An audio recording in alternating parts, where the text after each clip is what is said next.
So, welcome to the Mindful Parenting Podcast.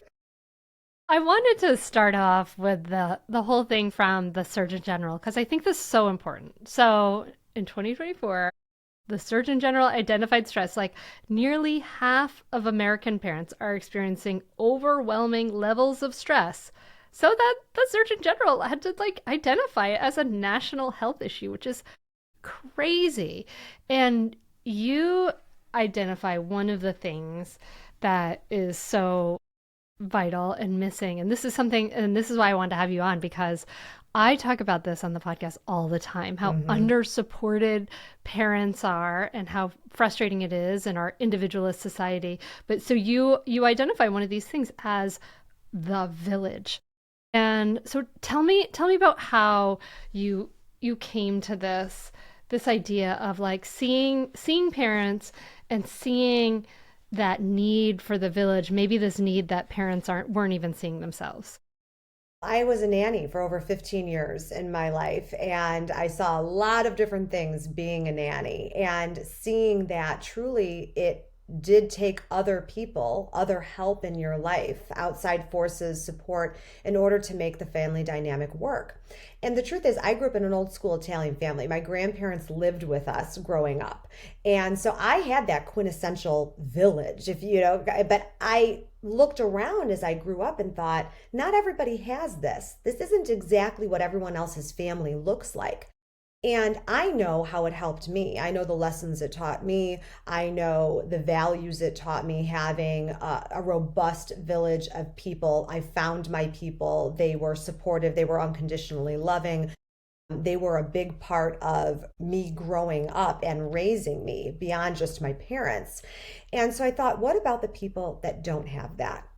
And do they feel if they weren't born into that, does that mean they aren't worthy of that then? And I wanted to empower people and encourage people to know that even if you're not born into what I was born into, that you can choose that for yourself. You can choose what your village looks like. You can choose the people in it. You can construct that. You can cast it kind of like a movie or a play. These are your main characters. These are your archetypes. These are the people you count on, your ride or die. But also understanding that one of the biggest complaints I would hear people talk about, especially parents, was, well, where exactly is this village? Is there a phone number to call, or Mhm. do they just show up at your front door with like a casserole in their hand, like ready to help you raise your kids? And I thought, you know what? It's time we actually put pen to paper here and gave a roadmap to the village. And that's what led me to writing my book, Build Your Village and Creating the Six Archetypes. Yeah, it is something that seems so much harder these days. I can kind of relate to, my family. We were kind of like a nuclear family, but I lived Mm-hmm. in a town that was a heavily Azorian Portuguese town, and everyone I knew like lived with vovô, and and I forget what grandpa was called, but it was like definitely like a vovô, and there were all these Portuguese grandmas out like in the neighborhoods all the time, just kind of, yelling at us, and it was great. That's their job, Hunter. That's what they do. That's in their That's blood. that's that's their job, but yeah, for me and my family we didn't have that. My closest grandparents were not that far away, like 40 minutes away, and Mm-hmm. then I had other grandparents that were, further than that. But it wasn't like they were a big part of it. But at the same time, at that time, I spent all this time. I just like walked. As a 4-year-old, I walked. I was playing like randomly out in my street as a 4-year-old, and I met friends that lived behind us, and I spent all my time there. And they were like this neighborhood village, and it kind of felt like I guess the thing that people can imagine is like a sitcom in the 80s or the 90s where people just randomly stop by. And Yeah, that just doesn't happen anymore. Nobody does it's that anymore. We're so afraid of true. being rude. We're afraid of. So, yeah, it seems more difficult and even more Mm-hmm. impossible to Mm-hmm. create the village that we want than it maybe has ever felt, I imagine. And I think COVID really threw us up for a loop for a lot of different reasons, but COVID kind of put a wrench in things because people who needed and needed to constantly rely on that support, whether it was grandparents or nannies or whomever it was that was helping them raise their children, that was ripped away from them during that Hmm. time. And so then when it was time to reemerge and reconnect, all of a sudden people didn't want to do it anymore. All of a sudden people were like, no, I think Netflix and my yoga pants way more interesting, way more exciting than me actually connecting with someone in person.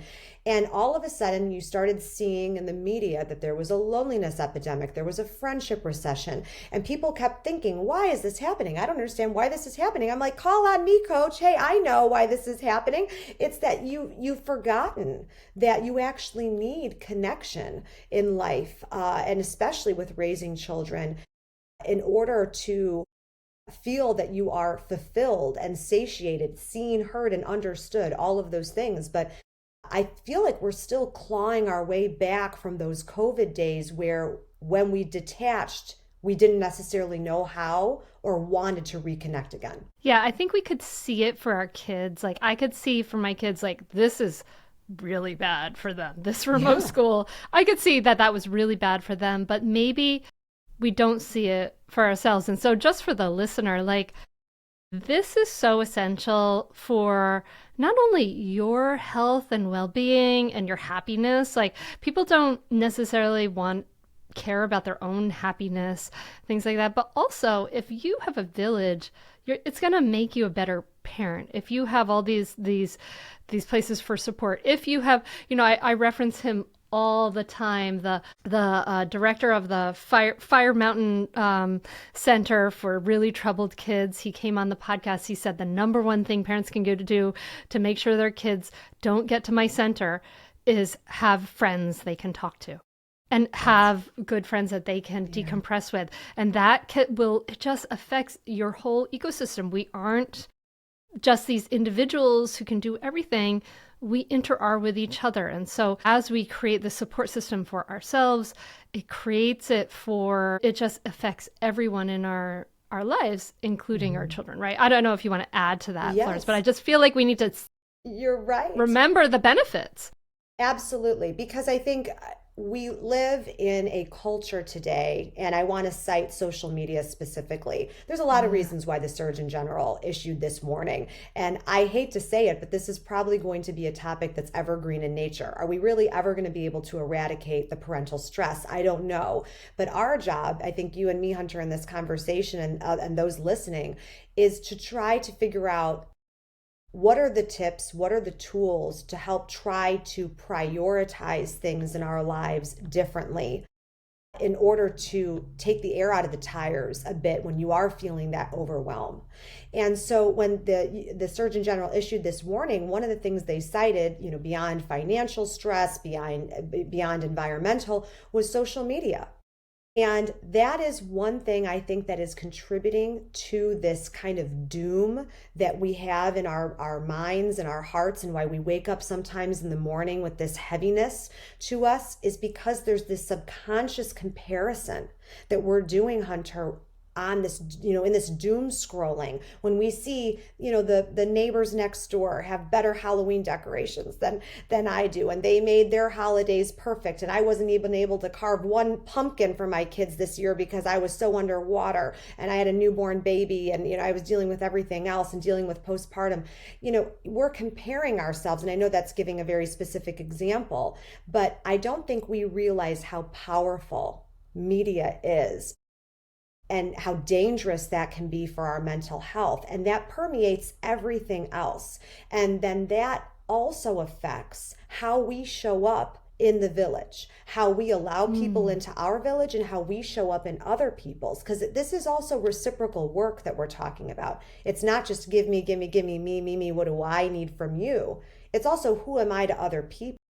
And like you said before, too, we have to put our oxygen mask on ourselves first before we can care for others. And we think it's selfish to care for ourselves. We think it's selfish in order to put ourselves first, in order to be able to support and love and show up for other people. So there's a lot of factors, I think, why regarding why the Surgeon General has made this so obvious now, I think. But the one ironic thing about it is anytime I talk to a parent about this, they say, well, yeah, I I could have told you that the parents were in crisis, that the parents were Yeah. overwhelmed. You're not telling me Yes. anything new. So, hey, Surgeon General, I could have told you that a long time ago. But again, it's about how do we actually mitigate it?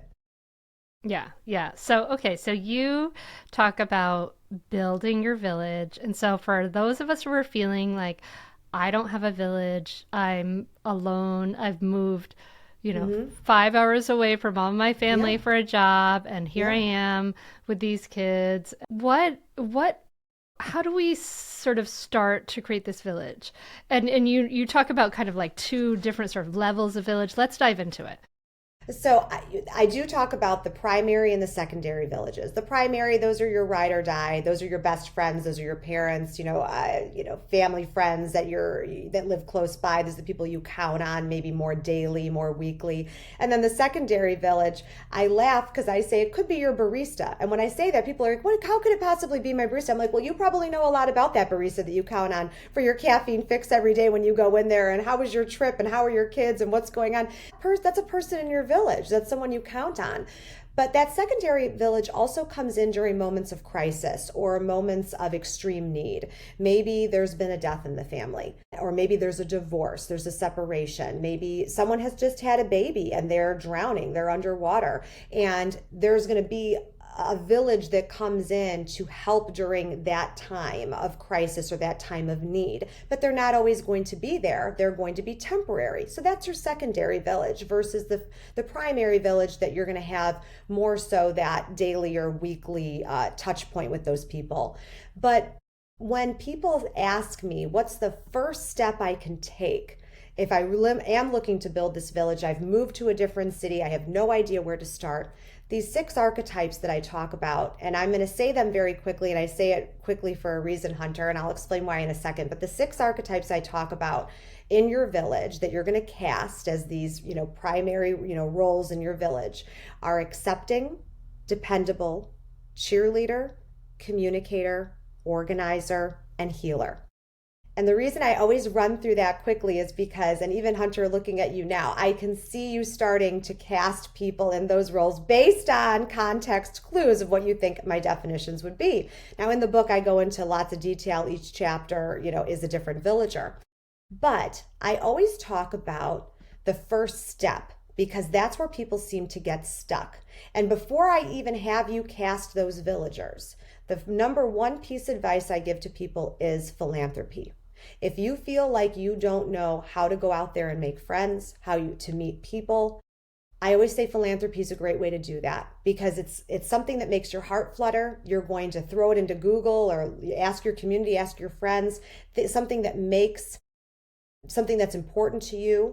And you're going to go and you're going to serve, but you're going to be with people that are like-minded and have similar Mm. values. And all of a sudden, it's not as threatening. And Mm. you're going to be able to connect with people far more deeply and far more easily than just walking up to some random, other mom on the playground that you're like, I don't know if she's going to be into this and wants to schedule a play date with someone she just met. So that's always my first piece of advice is philanthropy is a great way to start if you don't know how to take that first step. So when you're saying philanthropy, Mm-hmm. for instance, for the election, I did Mm-hmm. some volunteering with a group that did a thing called like deep canvassing. And I went into West Philadelphia and tried to get people out to vote. Yeah. So you're saying something like that, like not necessarily volunteering for the school board or like bringing in maybe it could be that, but also maybe I mean, because for me, I don't know, the PTOs never make my heart skip a beat. Sorry, PTOs, but like the idea of maybe something else that really matters to you, or you really, really care about, like offering up some time, which is like I can already hear. Are you kidding me? I have no time. I have no But time. offering up some time to connect with people in a way that's giving back, looking for local groups that are doing something. That's what you're talking about, right? And that's, again, if you're looking to make friends and you feel like that's the thing that's missing in your life, and to challenge that a little bit, Hunter, because I know people out there are thinking, how could you tell me to add one more thing to my already overflowing Thanksgiving sized plate? Please don't do that, Florence Ann. Well, here's the truth. I can give you the directions to the village. I can give you this roadmap, but I need you to get in the car and drive there.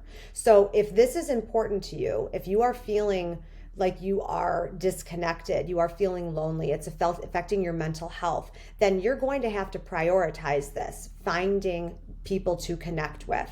And I want you to know that you're worthy of it. Like I said, going back to the beginning, that you're worthy of making this time for yourself.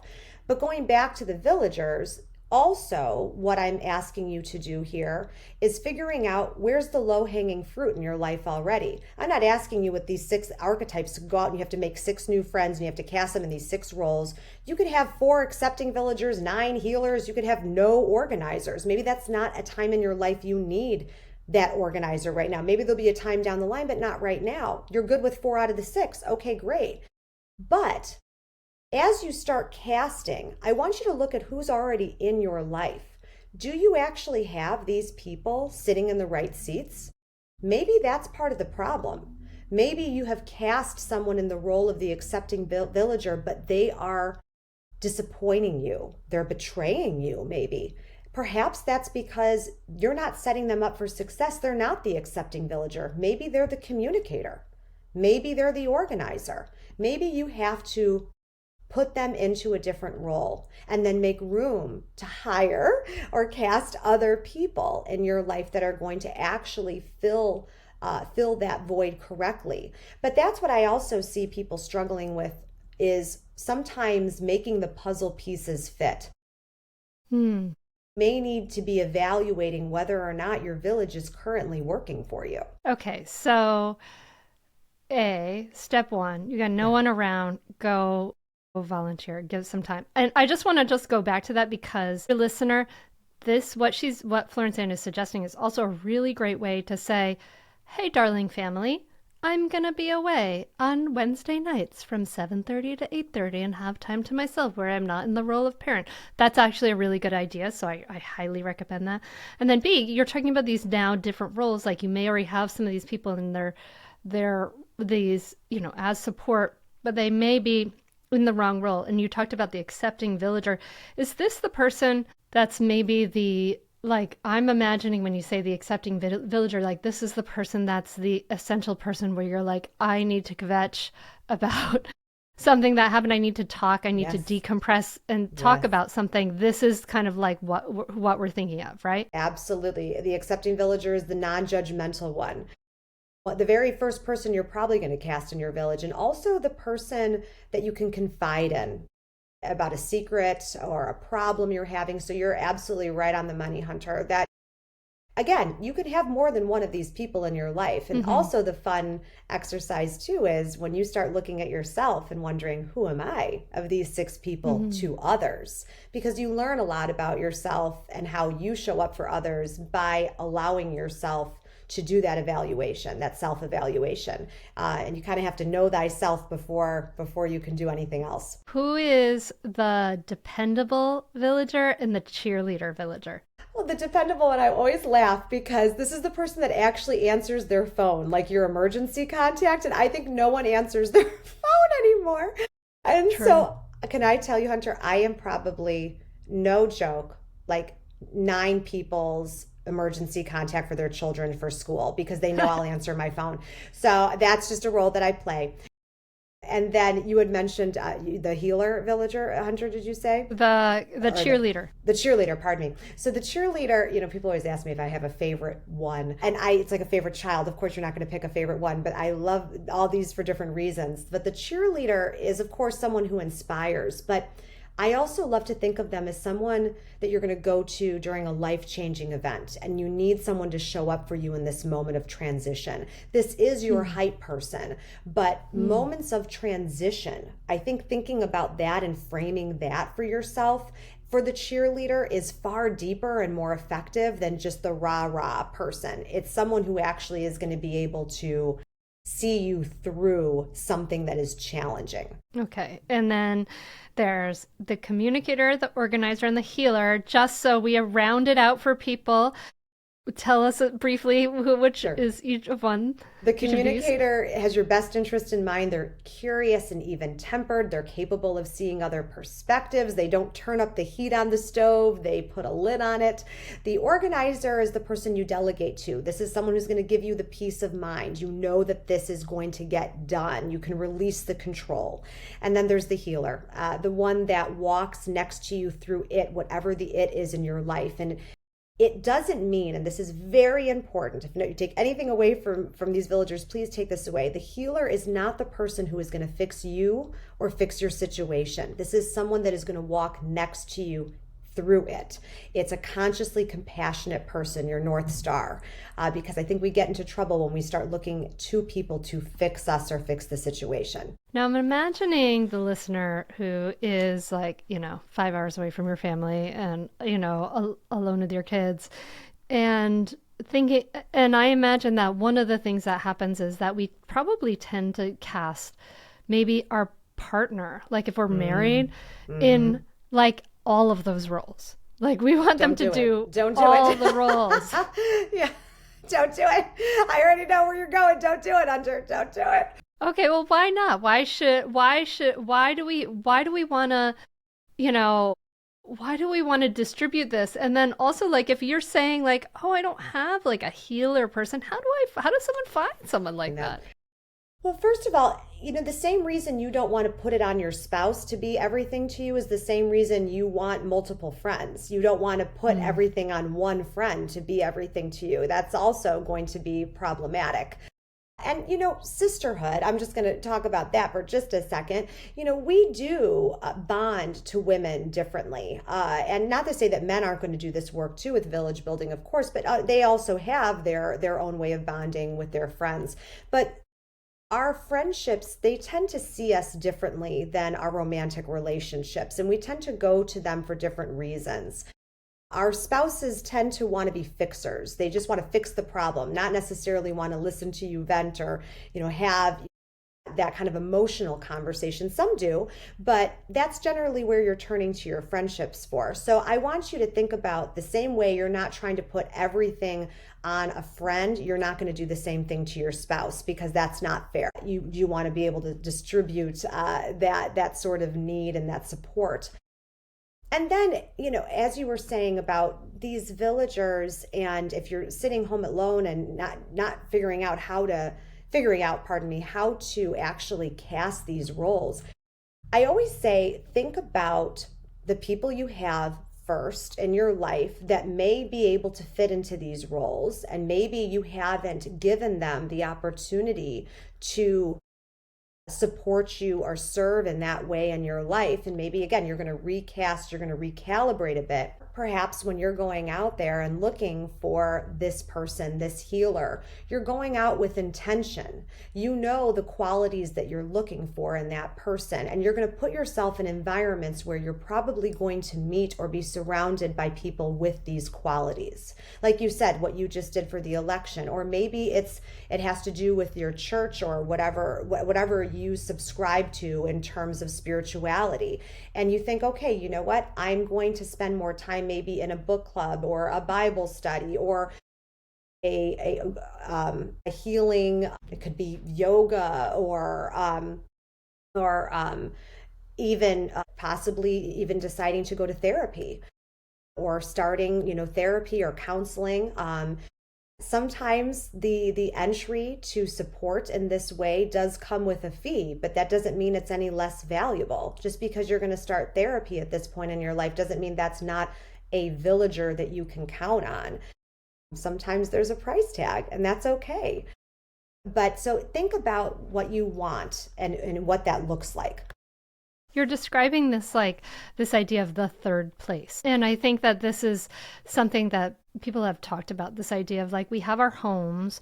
For many of us, we have a business, right? So kind of a Mm-hmm. second place. And for many years, or this is the way it used to be that we had our homes, and then we had a second place, maybe our place of work, and then we had a third place. And for some people it was the local bar, it was the local coffee shop, or it was, the pool hall, or it was the yoga studio, whatever it was. And it's like since COVID, it's all condensed down into one place. Hmm. And we are seeing the detrimental effects of that, just having it all be in your home. And we have to kind of come back and remember what, is it the YMCA that I went to? That was my third place. Is it that yoga studio where the teacher knows me, right? Like, is it, I don't know, maybe it is the bar. I don't know. What is that Sure. third place? I always Right. kind of wanted like a Cheers situation, but it doesn't seem to work. I don't drink enough for that.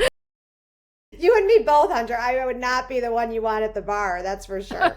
I'd be sleeping in the booth like within 5 minutes, like 3 sips. No way. But I Yeah. love that idea of the third place, and you're right. I think it's become more elusive, probably too, for people because it is condensed now after COVID. But again, going back to, I think, the original point and what you said too, saying to your darling family, I'm going to be gone during this hour of the day or evening or whatever it is, because again, it's about putting that oxygen mask on yourself first. And I cannot stress enough that one of the big reasons I wanted to write this book and wanted to create these archetypes was because I did want people to understand that they deserve to find their people. And so if you are struggling right now in your life and you are feeling the pressures of parenting or just life in general, because the truth is, you deserve a village whether or not you're a parent. However, you design your life, you deserve to find your people. But especially for parents, where it can be very lonely. And I don't want people to feel like they are being passed over because they weren't born into what I described earlier in the show. I want you to feel empowered leaving, hopefully, this conversation to know that you are worthy of it and you deserve it. And, take control where you can in your life. And if this is a place you can do it, hopefully you've found some ways that you can take small steps that are going to lead to bigger results. I love that. I love that. So before we go, I think it's just important to think about this idea of like, as maybe we're starting to reach out, we're starting to create these communities and find these Hmm. different places. And actually, as you're discussing this, I realize like for me, I really have created this kind of village in a lot of way with all of these sort of secondary village people in this, like in my Scottish country dancing community, Yeah, as you've I heard love about, dear that. listener, before. It's like a great community of people, and they're, it's wonderful. Anyway, but we're starting to kind of create these communities, maybe identify these essential pieces of our village. How do we ask them for support? Because I know that people have so much trouble with this. Even in I live in a cul-de-sac where we're all friends. We do support each other. We watch each other's dogs. The dogs play. We hang out. Sometimes we play games and stuff like that. Still, it's hard for people to just say, like, hey, do you have, I mean, even the things we used to do, like, do you have a cup of sugar? I don't know, like I know. I think it's hard for people to do something that's outside of the phone. Anyway, I agree. I what do agree you with say? you. No, I agree with you completely. And I think the number one thing people are afraid of is public speaking. And I'd say in line with that, if or even if not more, is probably asking for help. People are definitely afraid of Mm. asking for help. It's debilitating for some people because, again, culture, society has made us feel like if we are not doing it on our own, then somehow we're a failure. But the best piece of advice I have for you regarding that is you just have to do it. You have to ask. And then here's the more important piece after that, it's not about keeping score. That's the reason Mm. people don't ask, is because they think I have a debt now to you because I picked your kids up from school or, I helped, when you were running late, and I had to, pick up a prescription or something like that, or I needed you to last minute babysit for me, or run over and let out my dog, whatever it is. I think that is what stands in the way of people wanting to ask for help, is because they don't know when they're going to be able to pay it forward or repay that debt. And I think if we could eradicate that guilt that we feel and that keeping score, then we are going to be more prone and more susceptible to being vulnerable and letting our guard down and saying, this is what I need. And if you have the right people in your life, if you have surround yourself with the right type of friends who have similar values to you or like-minded, then they are going to think about it the same way you are. But if you are having a problem asking certain people for help, I challenge you to sit with that for a minute. Why is it difficult for you to ask that person for help? Is it how they make you feel? Is it something they've done? Are you projecting on something? This could go into a bigger rabbit hole. But I want you to really pay attention to how others are making you feel when you're asking for support, because that's a window to a larger conversation and probably an aha moment for you. I think that's something I'm going to be considering too. And also, I guess these are things that we can communicate directly, like, hey, I'm not keeping tabs on, who does what. I'm not keeping score of favors. I'm here for you when you need something. Like, please let me Love know. that. Please, please, please. Yes. Ask me love for that. something too. Please ask me for something. Exactly. I love that prefacing it with that, even starting with that disclaimer, because you're hopefully then allowing that person to let their guard down by saying that, because you're trying to maybe anticipate how they're going to receive that information or how they're going to receive that request. And also remember, if these are your friends, you probably know their personalities. So when we ask for something and we ask for help or we talk to someone about something, start thinking about also how that person processes, receives information, what their personality traits are like, and customize the way you ask for something according to kind of who they are. Back into it that way. I know that maybe takes an extra minute or two to think about constructing that sentence or how you're going to ask for something, but if the end goal is for you to get that support, then I believe in thinking about how you're going to say something in a way that someone's going to be able to receive it in the way you intend. I know that this is, again, some extra steps and maybe some things you didn't think about, having to think about how you say something to someone. But I'm not saying that you have to always protect someone's feelings or you have to worry about how they're going to react to you. I'm just trying to get you to understand that the way you communicate with people can be customized and should. All right. Awesome. This is wonderful. Florence's book is Build Your Village. Florence, is there anything we missed that you want to share with the listeners? I just want, again, like I said before, you to know that you deserve this and you're worthy of this. And if you do feel alone right now and you do not know where to start, please reach out to me. I answer every DM or any email, and I can be that first step you take. So please take me up on it. That is so cool. I love that. Florence and Romano's book is Build Your Village, a guide to finding joy and community in every stage of life. Florence, thank you so much for coming on the Mindful Parenting podcast, for persisting through the technical challenges and sharing this with you. I think it's such an important conversation. We need to be thinking this way collectively rather than individually. And I love that you're bringing this conversation to the forefront. So Thank cool. you. This was so joyful to do this with you, and I'm just so impressed by how what your ripple effect is in the world regarding this topic too. So it was wonderful to come together and have a gal chat.